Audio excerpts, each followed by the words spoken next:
окупанти збирають ще. Nous devons aider le continent africain. To live with us, the European dream. Good friend of Taiwan. Europe 1, bonjour.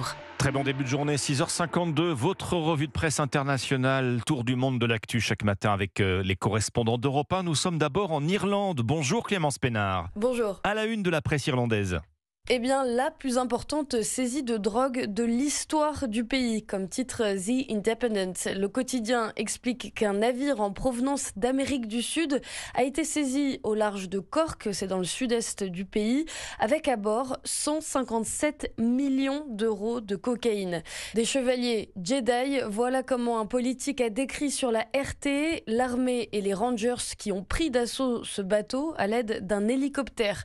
Mais malgré le succès de l'opération, certains s'inquiètent. Selon The Irish Times, la marine n'avait que 2 navires pour patrouiller les eaux irlandaises, ce qui en fait évidemment une voie attrayante pour les trafiquants de drogue. Nous sommes maintenant en Algérie avec vous, Nour Chahine. Vous êtes à Alger pour Europe 1. Le pays profite des conséquences de la guerre en Ukraine.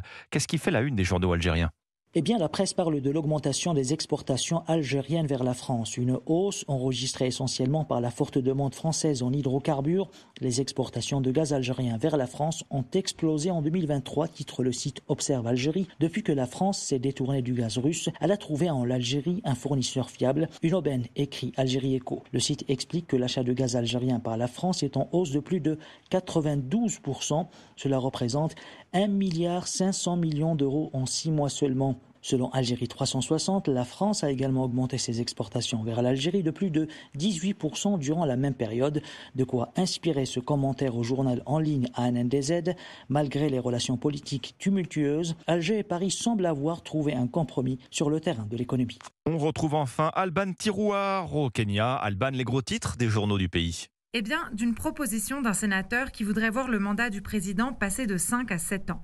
Il a présenté ses arguments sur le plateau de la chaîne Citizen TV. D'après lui, la durée actuelle, 5 ans, renouvelable une fois, n'est pas suffisante pour mettre en place des réformes.